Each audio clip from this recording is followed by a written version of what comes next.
Hey guys, and welcome back to Get Uncomfortable. It's been a minute, but I'm really happy to get back on course here with a really cool guest, Mariah Braun. So today we break down a range of things from her start in content creation, her resilience, filmmaking, her life growing up, all that kind of stuff, and really how everything's shaped her into the entrepreneur that she is today. We talked about resiliency, entrepreneurship, creativity, our community, and the support we have here. So really a good episode. Look forward to sharing it with you guys. And without further ado, let's get into it.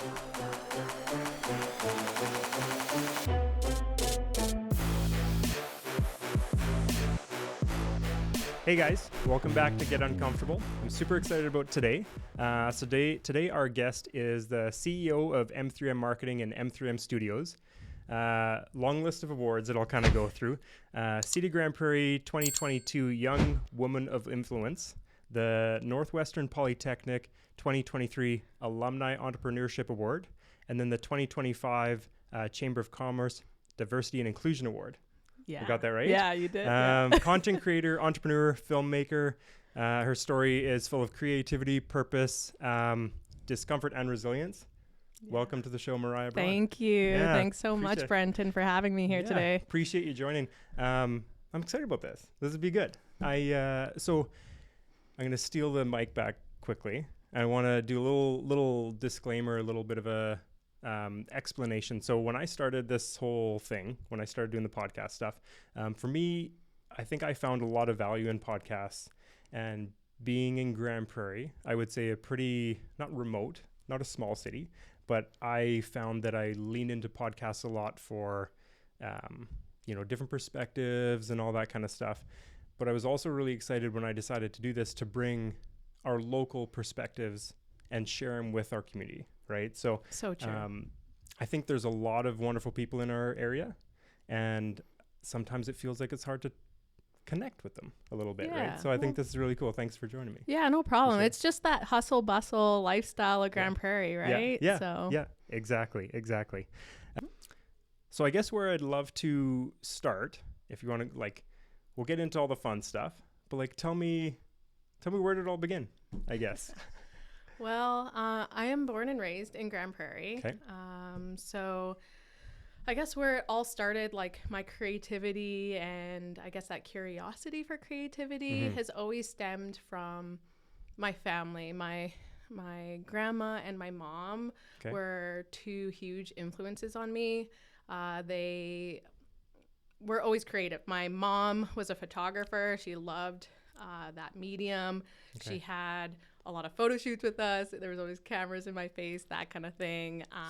Getting you ready from a young age. Yeah. I didn't know this though, right? It's so interesting. Yeah.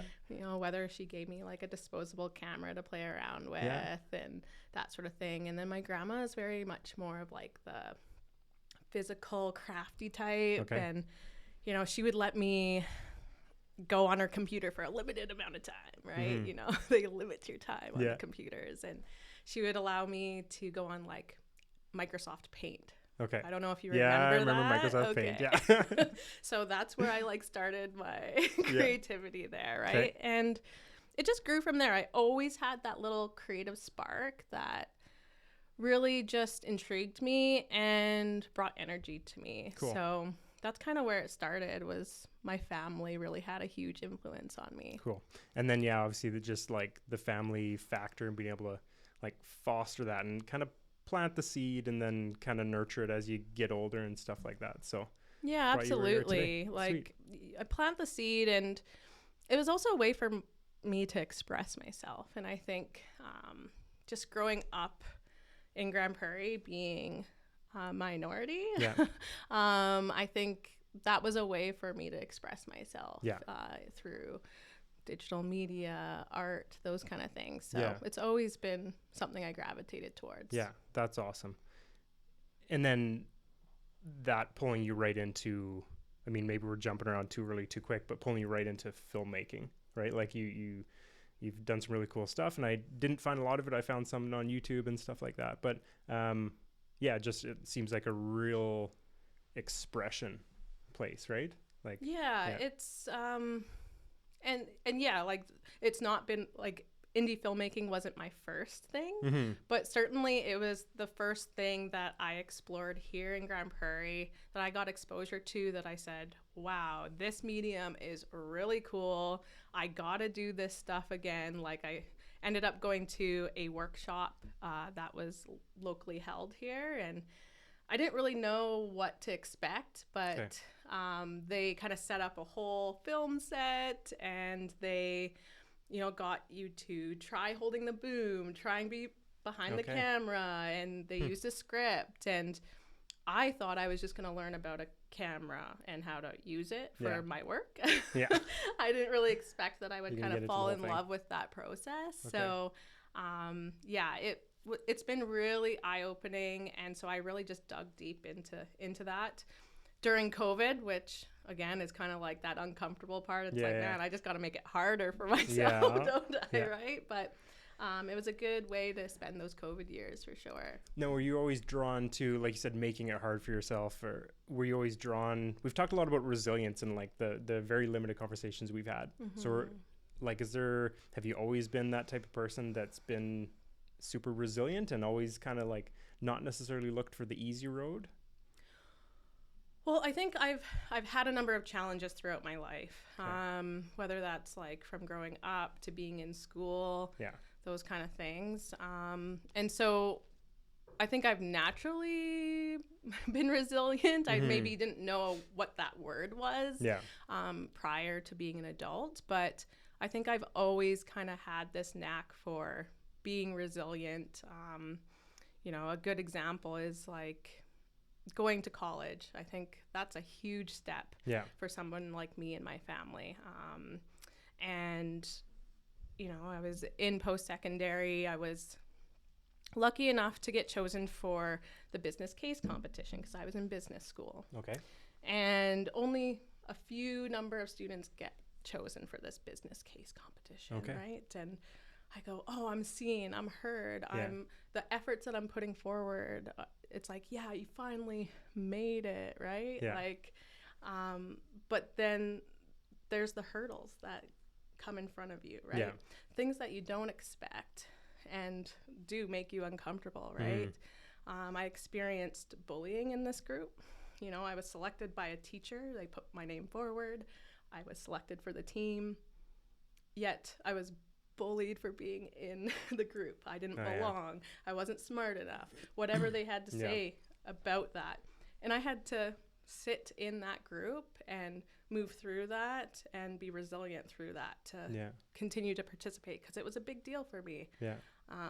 And it's kind of full circle because just last year at the business conference at NWP, I was the keynote speaker. So, unreal. From an area where I had felt uncomfortable, bullied, not enough, to, hey guys, here I am on stage.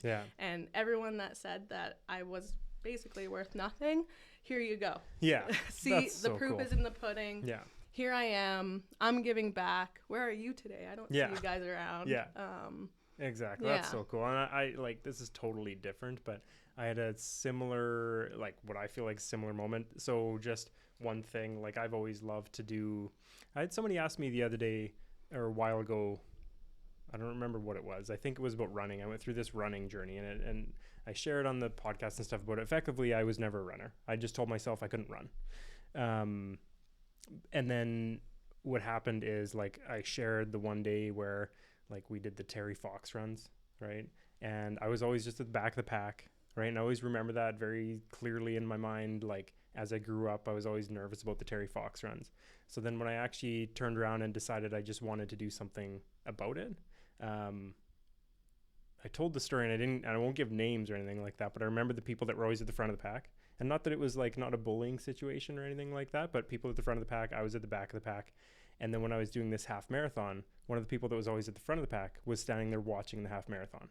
And it was really cool for me just to be like, nothing to do with that person, but it's just like, for me, it was kind of like a proud moment where like for you, same things, like, look, I'm doing it. Like I've overcome hurdles. I've got through the hard stuff and I'm here proving that I belong. Or for you, like that's not even you with a seat at the table. That's you kind of at the head of the table. Yeah. Right. Which is really, really cool. So good for you. Yeah. Thank you. Yeah. And, you know, I have really, like, this is just one story, but there's been many throughout my life where I've just been challenged with getting a seat at the table. Yeah. And so through my work today, it's just really nice to be able to be, well, part of the representation for young women, young Black women, to say, hey, I see someone like me out there. So it's then possible for them to do it too, right? And I think that was something that was really absent growing up in Grande Prairie because, you know, I'm in my 30s, I'll say that. And, you know, in the 90s, there wasn't that many, like, colored families in town, right? And so it was hard to see that example out there in the community, that representation. I always kind of felt like just like a minority, like I was different than everybody else, right? So it's been interesting moving through that and overcoming all those hurdles for sure. Well, thanks for sharing. Very cool.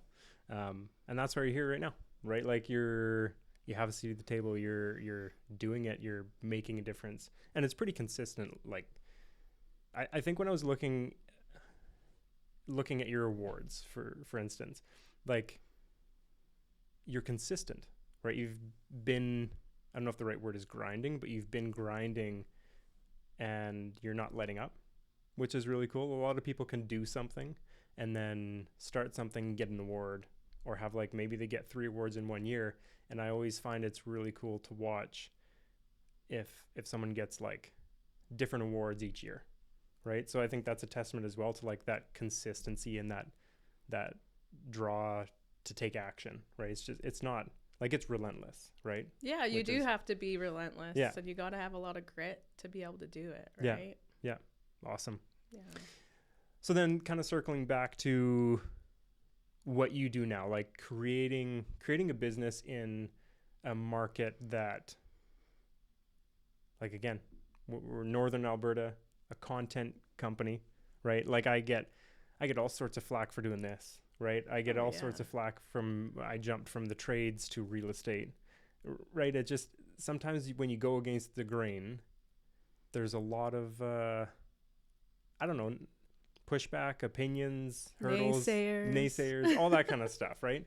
So I guess why choose something that, like, why choose something that had so much, I don't know if risk is the word, but why choose something that puts you out there so much? Oh, it is risky. It's definitely risky. You chose the right word.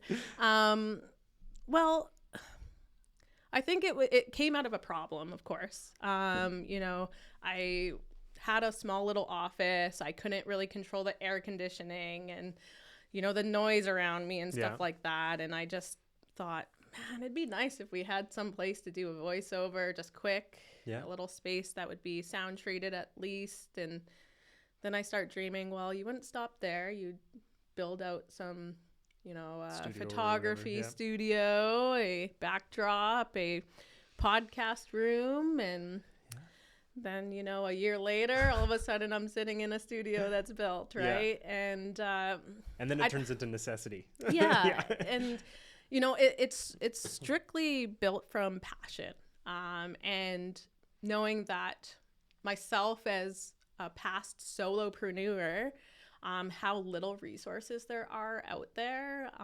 And I just thought, why not build this so that other businesses in Grande Prairie could benefit, other creative entrepreneurs could benefit, so that they don't have to have a huge overhead of having their own studio. And it's totally risky because it's super niche in a, you know, trade population of 300,000 people, where the creative industry is just kind of growing. There's a lot of people in it, but it's still a small segment of the market. So totally risky, but I just went for it. Yeah. Good for you. And I think the key there would be the passion side, right? I think like anything, because you have to, regardless of what you decide to do, if you're doing anything hard, and usually if you're doing anything worth it, it's going to be hard. But if you do anything hard, there's so many opportunities where I'm sure you feel like giving up. Yeah, Brenton, I do. Yeah. A lot. Yeah, Yeah. I do. Does that go away? No, it doesn't. Yeah, okay. And it's still hard. Yeah. You know, the studio has been open for 2 years. Yeah. I've been in business for 8 years. I decided, you know, after a number of years to get the brick and mortar and do this expansion plan. Yeah. And I'm not going to lie, the 2 years have been super tough. Yeah. It's been uncomfortable. Yeah. It's been challenging. And at times I've really wanted to quit. And I go, why am I doing this? Yeah. You know? Yeah.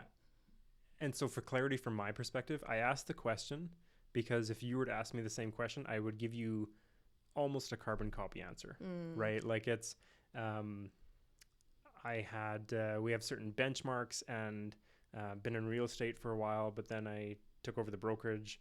It's like just over 2 years ago now. Some days are the most fulfilling days, right? And I'm sure you can agree. Some days are the most fulfilling days and you're just like, the cup is overflowing. You're right where you need to be. You're so, yeah. You're just, you're in flow state kind of thing, right? And I had one of these not that long ago, and I was just like, everything is just going so good. And then within a week, I was looking at my wife's like, what am I doing with my life? Yeah. You know, and it's just, you get these massive swings. And I think it's really important to talk about that because that's not necessarily, I was blessed to have some really good conversations before I became an entrepreneur and stuff like that. But I guess really before I got into real estate, I didn't. I was very naive, right? And then, so you get into real estate and you think just it's all going to be great. And fortunately I made it work, but it wasn't all great all the time. And then you really don't know what you're up against when you take that next step for you doing the brick and mortar. Like, I'm sure super fulfilling. You probably just get, you know, unbelievable pride when you see somebody walk in your door. But you and I both know that those days are also combated with like debilitating stress sometimes and like frustrations and all the rest. So I think it's just important to, again, that vulnerable side of like, yeah, that's business, that's life. But that's also why it's so worth it, right? Because you can kind of go through these seasons and I'm rambling, but circling back to the passion, without that passion aspect of it, I don't think it'd be possible. Definitely. Right. You have to have that.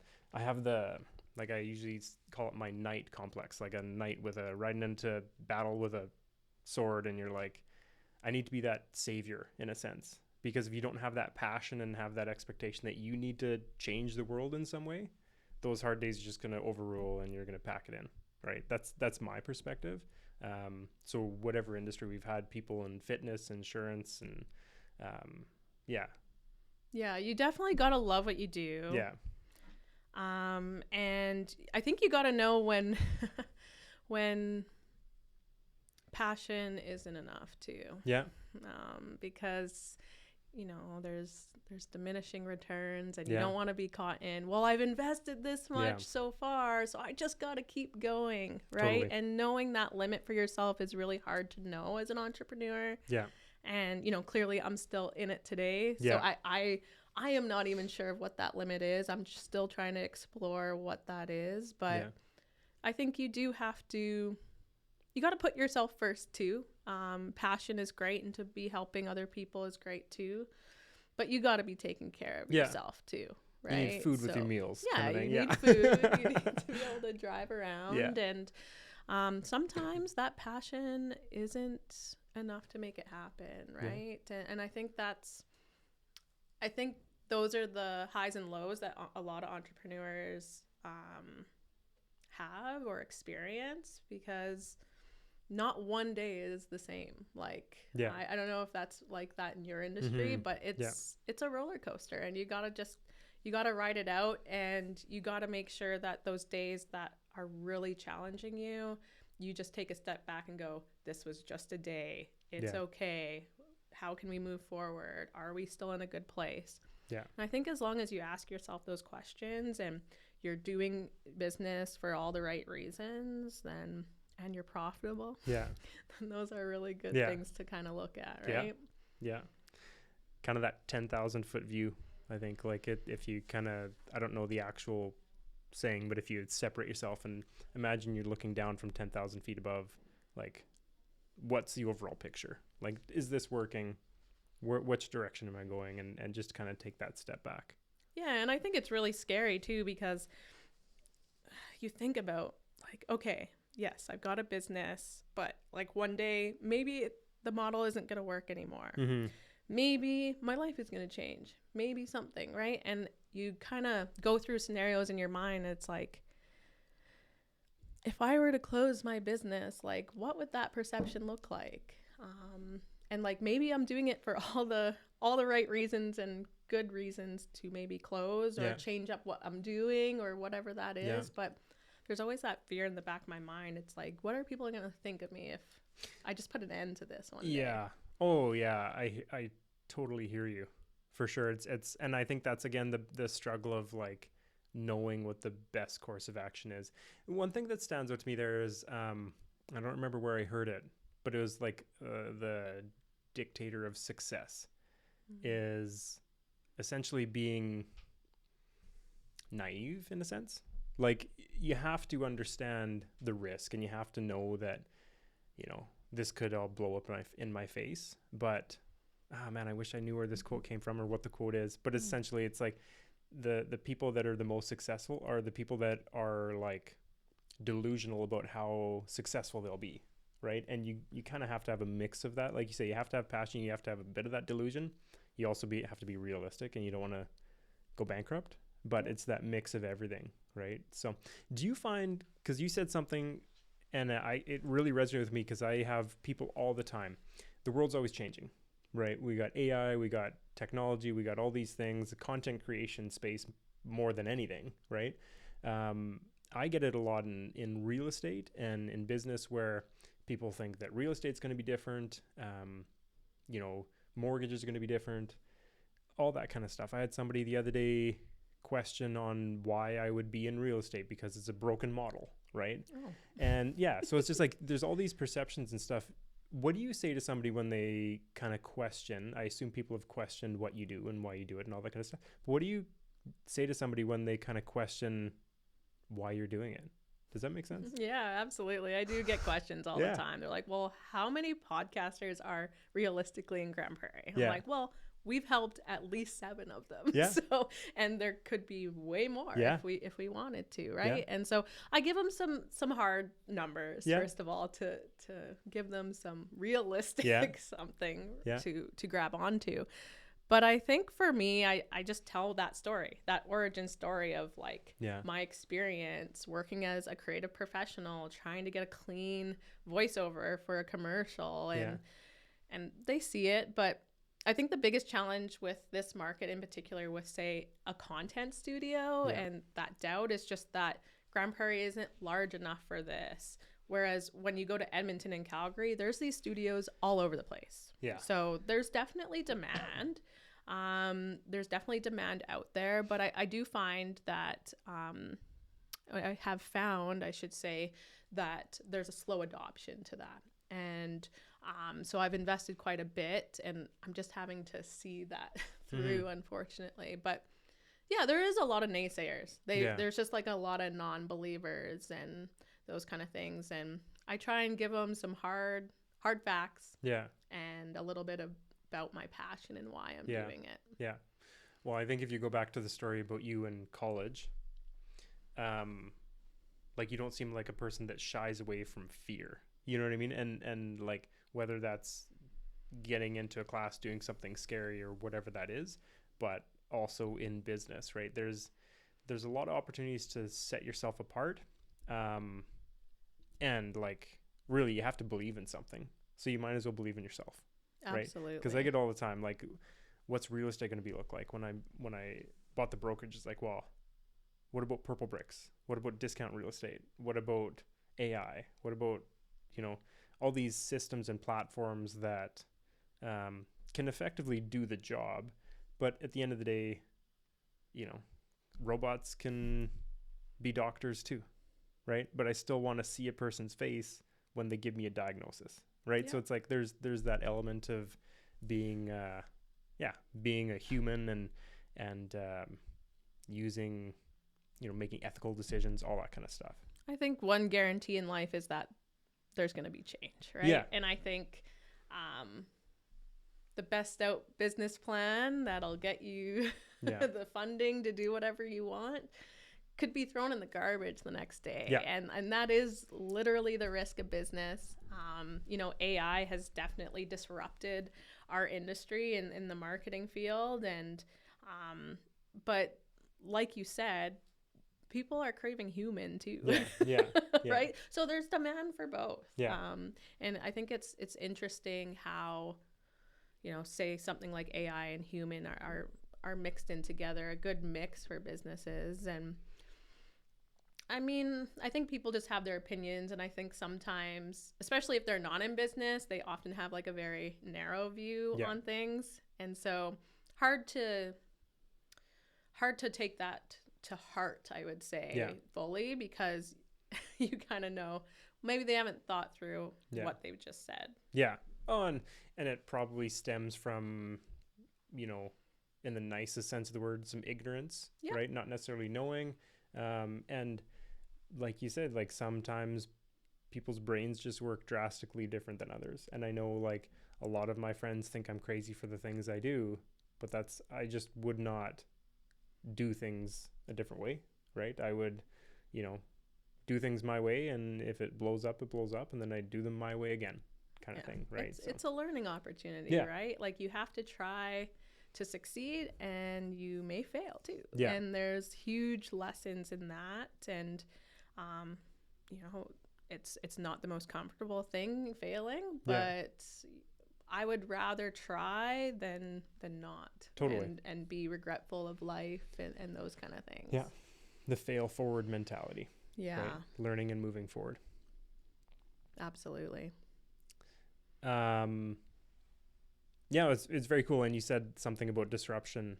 And I mean, like, in a sense, we're all kind of disruptors, right? Like you're a disruptor in the sense of like bringing a content studio to a market where that was not a thing, right? And just like changing the game for the city. So yeah, I think it's bold. If I did it again, I'd probably do it a little bit differently, of course. Those lessons that you learn for sure. But yeah, I really have led with being bold in life and just giving it a try. And that's always been a success for me. Yeah. Awesome.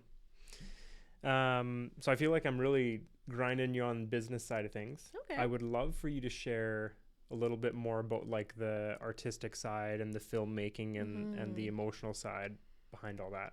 Sure. Yeah, absolutely. So did you want me to just get right into it? Yeah. Give her. Yeah. Cause I'm curious, like obviously there's so many different ways, like this is an outlet for me, right?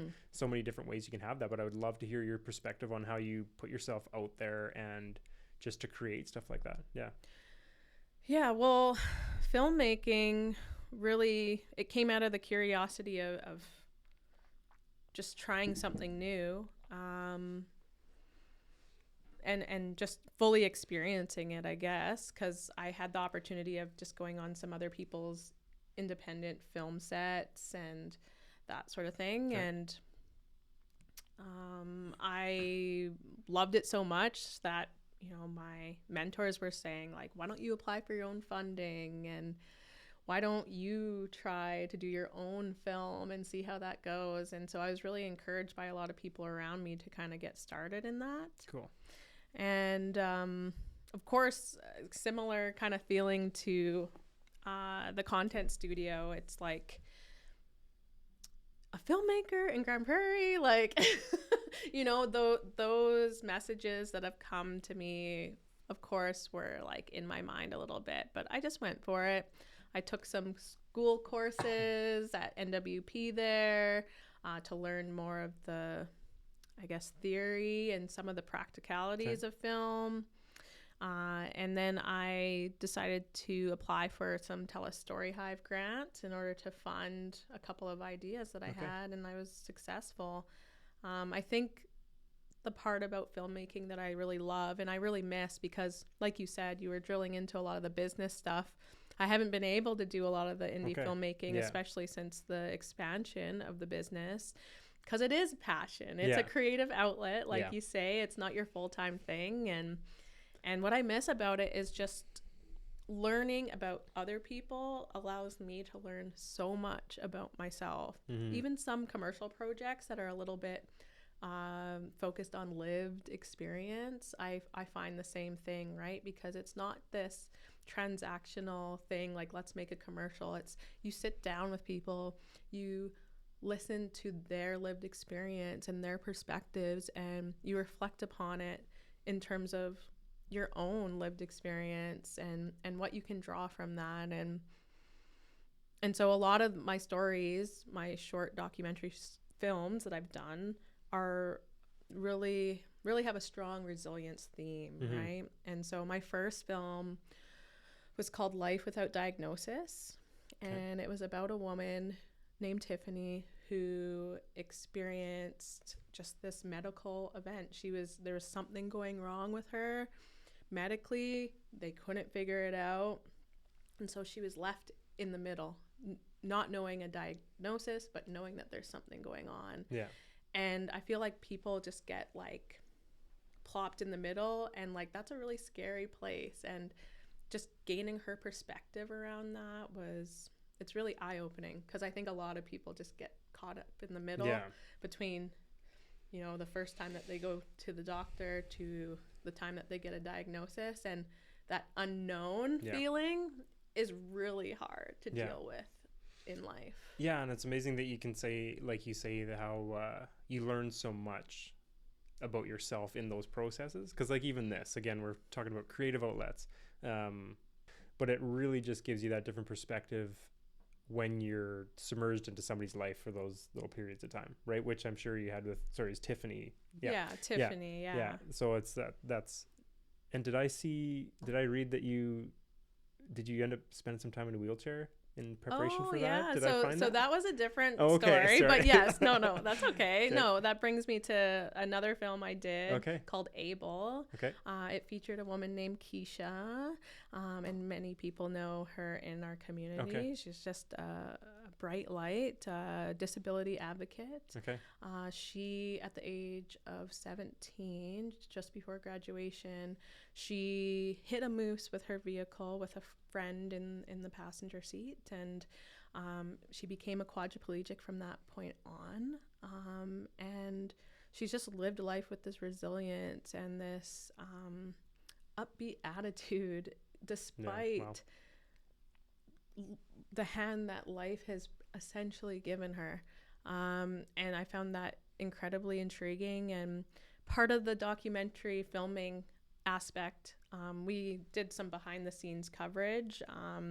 It was something that Story Hive wanted, and I said, well, why don't we do something where our film crew actually experiences living in a wheelchair through their day, whatever the tasks that they might do. So for myself, I was a director, and I was in the wheelchair directing. I also had to get the crew's lunch, and so I navigated over to a restaurant to get that, and I learned the difficult aspects of getting onto the sidewalk, getting into the door, and all those kind of things. And I think it was really important for my crew to experience those things, because we had spent tremendous time with Keisha, and I think that perspective builds a greater story for the documentary film. So it was an incredible experience. Very cool. Good for you. Yeah, and that's being able to put yourself in, not put yourself in her shoes, but being motivated to explore what that could be like, right? Is gives drastically different insight. Yeah, absolutely. Yeah, I think even just seeing the world from the chair was a very interesting perspective. Yeah. And just how people responded to seeing you in the wheelchair was very different. I had never experienced that as an able-bodied person. Yeah. Just how like people would look at you just felt different. Yeah, and unreal. Don't get me wrong, I've felt a piece of that being a minority a little bit. My boyfriend and I, when we first started dating, we'd go to a restaurant and he'd go, people are staring at us. I'm like, I know, right? And that was something he had never experienced Right. before, but I'm like desensitized to Oh, it, yeah. right? But Wow. a different scenario, but still, like when I was in that chair, yeah, people definitely looked at me differently. Yeah.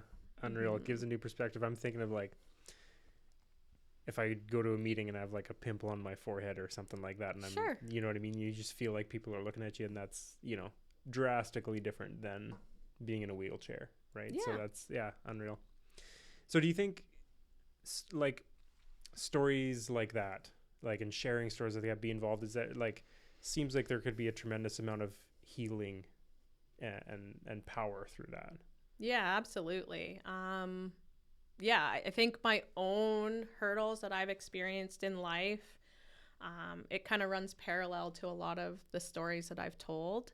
And, at the end of the day, or when the film is over, you go back and you reflect on your own life, and yeah, healing, but also more reflection too. And I'm grateful for it. I'm grateful that people are willing to share their story with me. Not everyone can just do that. I feel it takes a very special person to be able to tell those lived experience stories with compassion and care and respect. And I'm very grateful that people are just willing to share with me, because otherwise I wouldn't have healed as much. I wouldn't reflect on my own life, and who knows where I'd be today without those things. Yeah, totally. Do you have, it feels like you're very connected to every project that you've done. Do you have one in particular that really stands out to you? Ooh, that one's really tough. Like, are we talking about films only? No. Okay. I just like, I'm paying attention to you're telling me about these different stories, whether it's business or films or whatever. And obviously there's that aspect where you just, again, the passion side comes up and you're connected to it, and there's so much purpose there. And I'm just kind of curious, like, what's something that has really just kind of hit you different? I'm gonna have to think about Is that fair? a little bit. That's putting you on the spot too much. Well, I also don't want to. We'll clip this. I think if you were to boil it down to a common denominator, Brenton, it would be the local perspective. Okay, similar to what I've experienced in my life, it always feels like Grande Prairie is just this outlier, or whatever the case may be, right? And it's like, why can't we have filmmakers here? Why can't we have a content studio here? Yeah. Why can't I be a Black-owned business, like fully? And it just, I push the... What am I trying to say here?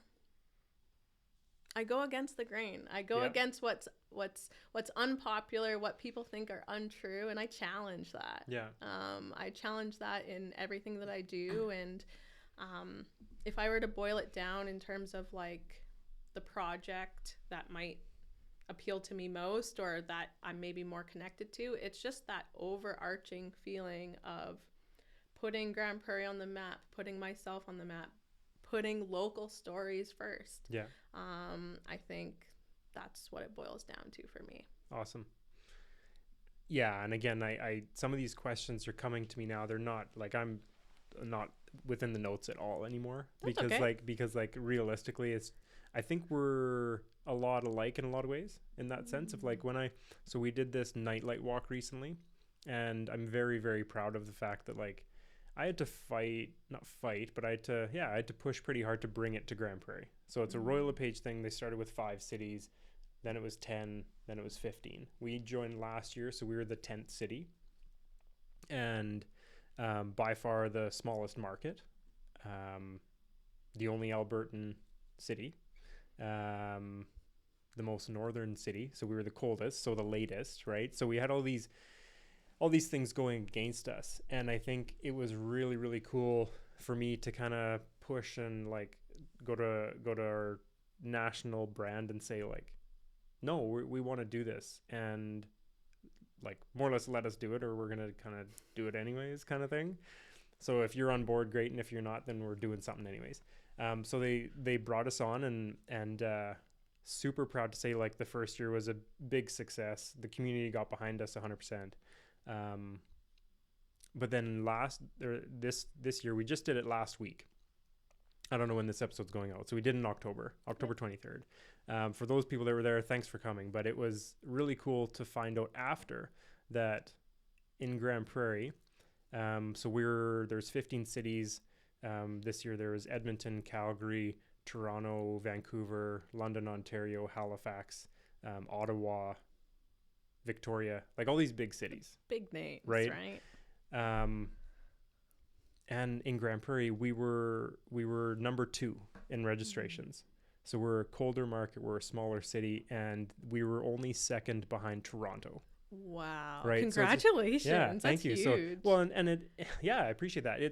But it's a huge nod to the community, right? Like, and I do think our community, our city, like, I think there's something here, and I've been close friend of mine. I've talked to him before, and I'm just like, every once in a while you go through these seasons, like, well, if I was somewhere else, this would be different, right? But then naturally, like, you get involved in different aspects of Grande Prairie, and you see, like, how much opportunity there is and how much support there can be. So I think just a little nod to the community in the sense of, like, yeah, like, we need, like, new businesses, we need a new way of thinking, we need diversity, we need all these things, and there's an opportunity for it, but we also need people like you that are willing to, like, yeah, I got this, right? And in a sense, that's like, I think the community is here. It's just sometimes we need people to step up and say, like, yeah, let's go, let's do it. So yeah, you have to be that person that says, we're gonna do this thing, or we're gonna put more effort towards this thing. And I think Grande Prairie is traditionally, like, our fundraising is well known throughout Canada as being, like, some of the top dogs. I know the Rotary Food Bank I captured through video and photo recently is one of the biggest in Canada. Yeah, like, awesome. For getting the most, like, food through in, like, the short amount of time that they do it, and they do it very efficiently. Yeah, it's like one of the biggest ones, right? And so there's a lot of accomplishments that come out of this city, and I just think we need to continue to challenge those perceptions out there, I guess, you know, from the Edmontons and Calgarys of the world, that there's nothing to do here, there's nothing here. It's a bold-faced lie. We all know that. And people need to come here and experience it. And I think the more growth we see in our business sector, the more growth we see in our city as a whole, we're gonna prove them wrong. I think. Well, and I think we do time and time again, right? Like, I totally agree there, where there's a lot to be said about our community, and I think a lot more that we can uncover, but it's one day at a time. It's one risk at a time. Bottom line, it takes money to do this. Like, it's not like tomorrow you're going to start a business and you're going to have a brick and mortar and all those kind of things. It takes people like you and I to stick our necks out there and say, we're going to take a chance on this. And we're very lucky that the community is very supportive of that. Yeah. So. Brings me to another little comment. So getting back into business a little bit, if I were, maybe I'll ask that in a different way. If you're going to meet somebody, you leave here and you go, I don't know, stop somewhere for dinner, and you end up sitting beside somebody that wants to start a business. Yeah. Total stranger. What are you saying? Like, what are you telling them? Well, I mean, I interact with these people all day. I guess, really. Like, they come to me because they maybe have a business idea sometimes and that sort of thing. I ask them, like, depending on where they're at with their business, I can usually sniff it out. I'm not gonna lie. But I ask them, like, you know, where did this idea come from? Where did the passion stem from? Like, who are you looking to serve? Because sometimes you have an idea, but there's not a market for it or something like that. And I ask them, like, do they have a business plan? Because that's, you know, oftentimes when you go to a bank or some kind of funder, they're going to be looking for those things, right? And usually it's an encouragement thing. It's, oh, hey, tell me more about that business or what you have planned for that. And sometimes they might ask me about the opportunities and what I know about this market and those kind of things. And yeah, I whatever they kind of ask for in terms of advice or a perspective in terms of a marketing perspective, I'm an open book. Yeah. I tell them if they're usually asking me questions about the business and how it all works, how I got it started, how to register it, insurance, all those kind of things. So yeah, I don't know if I say one specific thing to them, but I do ask them questions about it and their plans. And it is tough. And like you said before, there's passion and there's, everybody's got those projects that they want to have take off, but also you need the reality side of it. But I would agree. Like you kind of, if I am talking to somebody that wants to start a business or become a realtor, whatever that looks like, you have to like lead with compassion and support, but you also have to be grounded in like, this is going to be tough, right? Like you got to know what you're getting into in a sense, right? Like it's not all butterflies and rainbows or whatever. You get the business plan in order. You got to get ready for it. 'Cause it's like, I don't know. I'm just watching Game of Thrones now. Winter is coming, right? Like it's true. It's like winter's always coming, so you got to get ready for it. So, I've been there. Yeah, I've been there. I recently went to a networking event, and there was a couple of women who were starting a business, and they're asking about retail space and what's it like having a brick and mortar. I was truthful. Yeah. I said it's a lot of responsibility. Yeah. There's a lot of things that you might not think of. Yeah. And I said, if you can start small, their industry was food, by the way, which is also, very narrow margins, those kind of things. I said, don't go big all at once. Yeah. Just start small. Can you co-locate? Yeah. Can you make it so you have a tiny little space and then build up from there? Because space is like staff, and then there's all these expectations of you have to have staff there, and you're, like our door is always locked because we have lots of fancy equipment in there, and sometimes there's only one staff. And so, there's all these expectations that go on with having like a space and those kind of things. And I am careful about like how I approach it, but I am very real with people. It's like, make sure it's the right time for you, because you can burn a lot of money really fast. Yeah. And then the expansion's almost for nothing, right? Yeah, for sure. And I guess, and kind of talking about creative spaces and, like, I guess what's coming down the line? Like what's coming down the line as far as like, whether it's content creation, creative spaces, how can our community kind of be more inclusive in creative spaces? Like, what do you see coming in your field? Well, in my field, there's a lot of talk about AI. There's a lot of, things that say a content studio, like technologies that might be coming out that might tell you a content studio might not be needed, or maybe a marketing agency might not be needed. But I think getting more human, and I think there is a huge craving for human. Yeah. I think there's a ton of opportunity in that. And I think in terms of the creative industry in Grande Prairie, I think people need to get uncomfortable. Sorry to use that again. No, that's, But like seriously, photographers, a lot of them here are used to doing outdoor shoots, not with lighting and those kind of things. But I think people need to go outside the box, because we have a ton of these entrepreneurs in our community, and probably about 200 photographers. I think I've counted up at one point. Wow. And it's like, how are you going to stand out from the crowd? And I think that's exactly what our content studio provides, is allows you to come in, and you can try it for free, by the way. Not just plugging myself there, but you should, you can try it for free. Try out the continuous lights that are there, because it's becoming very saturated with photographers in our city, which I love. I want to see the creative industry grow, but I think more people need to go outside of their comfort realm and try some really creative things. And I think that's what our studio provides, is that space for them to do that. Awesome. And I don't know what hotel it is. I always have these sweet stories that relate, and I think it's like the heard a story of like the Hilton in New York or something like that. And it's like people are paying these mass amounts of money to stay in these rooms that are really like not that special, right? But it's the feeling you get, right? And I remember this story where somebody left their kids' little stuffy behind, and then the staff and like the housekeepers at this Hilton took a bunch of photos. They found who it belonged to and then took a bunch of photos. And it was like this stuffy went down to the spa, and they had photos of this thing getting a massage, cucumbers on the eyes.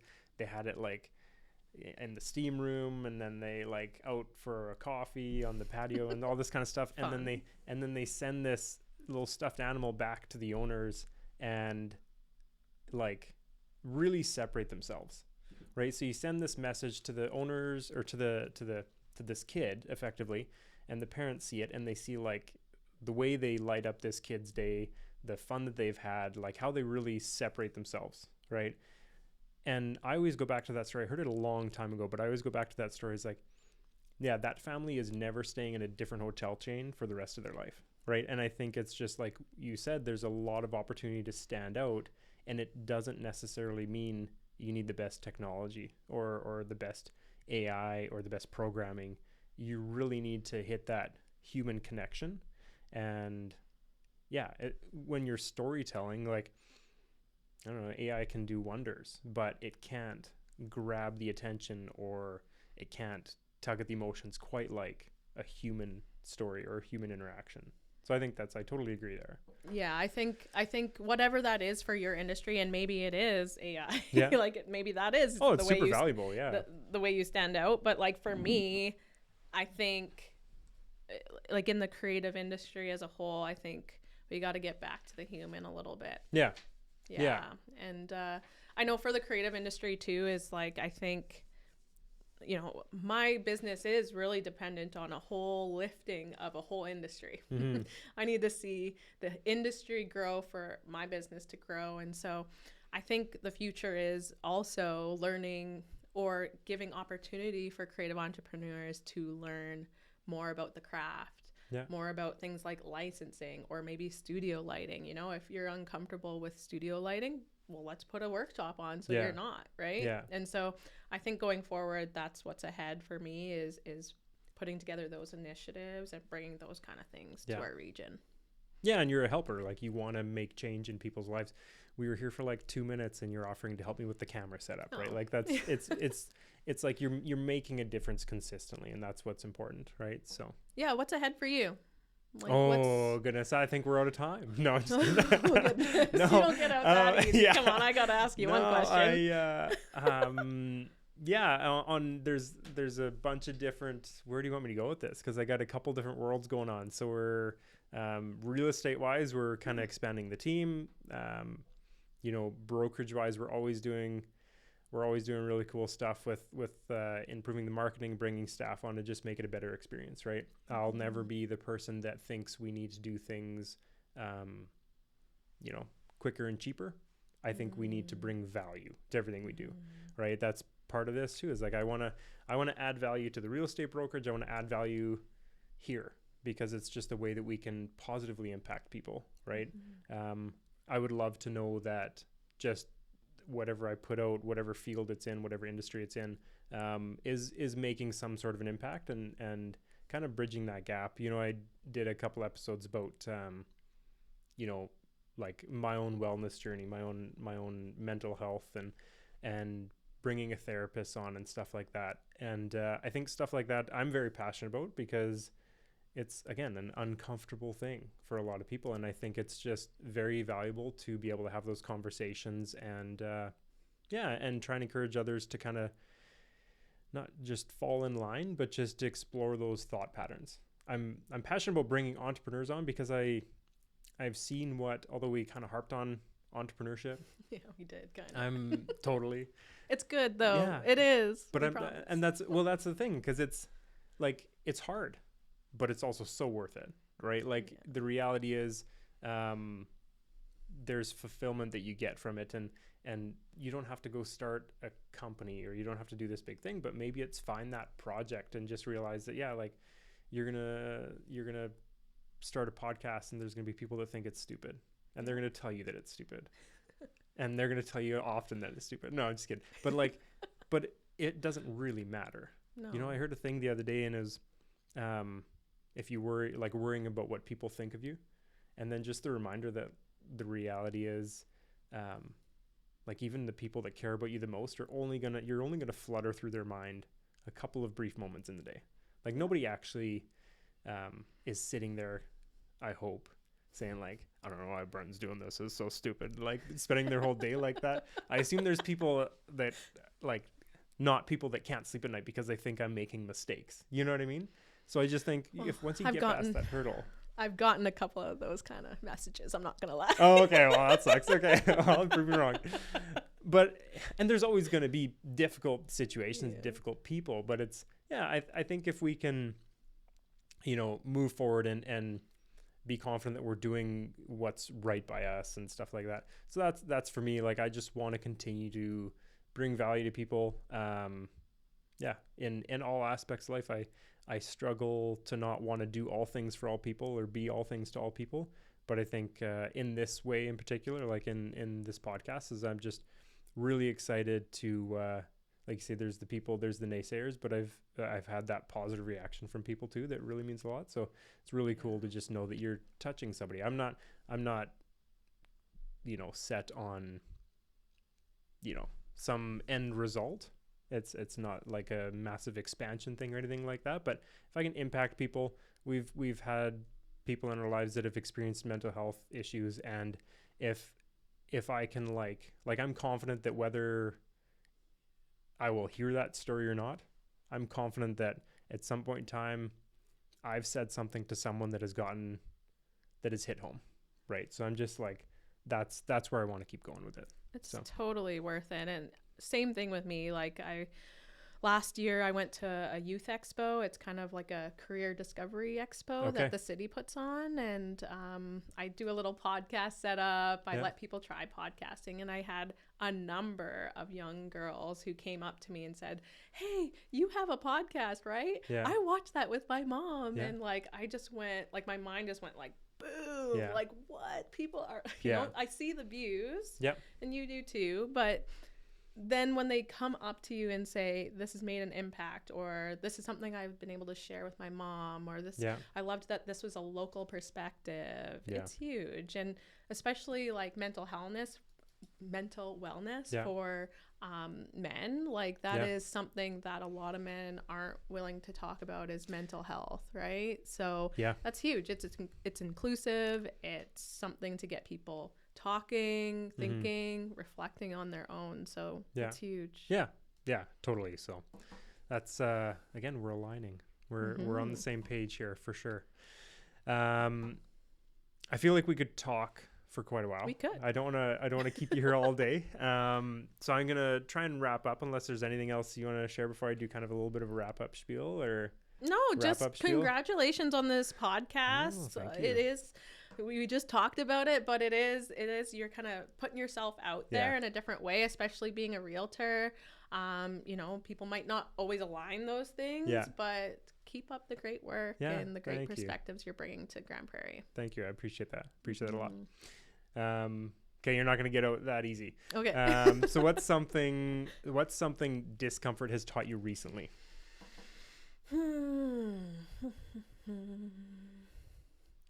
Think about that a little bit.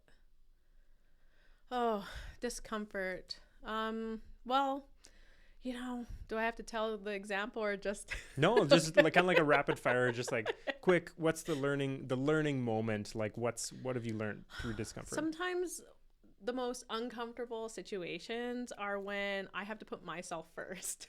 When I have to set some boundaries with people and say, hey, this is not okay, or hey, this goes beyond what I had promised with you. And so it's really taught me that I do need to continue to put myself first. And that it's okay to communicate those things in order to set boundaries with other people. Yeah, good for you. Boy, I'm going to have a hard time not interjecting in all these. But so one thing that I always lean back to is a quote I heard somewhere: every time you say yes, you say no to something else. Right. And I think that's super valuable to realize. And I've had to use that regularly in my own business and life. And again, I struggle. I want to be all things to all people. I want to do things for free all the time. I want to just help everybody. I want to go shovel the driveways. And it's like at a certain point, I go shovel the driveways because my client's out of town. We have a showing set up. Sometimes it works and sometimes it doesn't. Sometimes I need to be home to give my kids a hug because they had a hard day at school or whatever that looks like, right? So just a reminder that you do need to make those hard calls, and every time you say yes, you say no to something else. So it's true. Good for you. Thank you. So what's a moment that made you feel, doesn't have to be recent, but a moment that made you feel really proud of your resilience? I think it was getting up on that stage for the keynote at Nice. the student business conference at NWP last year. Just that, Totally. you know, overcoming the bullying, you know, getting out of school and, you know, just wanting to help people, not even being interested in really starting the business, just wanting to help. And then it became a business. Yeah. And, you know, going back on that stage and kind of giving back to those students by sharing my story and kind of telling them that they too can do it was a huge moment for me. Awesome. Yeah, you should be very proud of that for sure. And going back to the title, what does getting uncomfortable mean to you? Well, it means maybe taking a risk. It means going forward without all the answers and just trying things. And that is extremely uncomfortable. A lot of people just live in their realm of comfort. Yeah. But I don't think I would have gotten this far without being uncomfortable, to be honest. Yeah, totally. Everything you want's on the other side of discomfort. It's true. That's what we're here for. And I guess lastly, where I got your handles and stuff like that, I'll share them out. But what's the best way somebody can reach out to you? You can find us on Instagram at Mariah B Creates. Okay. Yeah. And then obviously the Google has find us. The brick and mortar, got the phone numbers, the websites, all that kind of good stuff. But definitely give you a follow, give her a follow. I really appreciate it. I'll do a little bit of wrap up. I really appreciate you coming on. It's been cool to connect a little bit different in this setting for sure. Learn more about your life, learn more about your business and your past and all that kind of stuff. Super valuable story to share with people. And yeah, I'm not a big podcast by any stretch, not anything like that, but I really appreciate your time. It's fun. It's fun to bring people like you on here and kind of share different stories about our community. Absolutely. So, thank you so much for having me. My pleasure. Okay. Thanks guys. Appreciate it.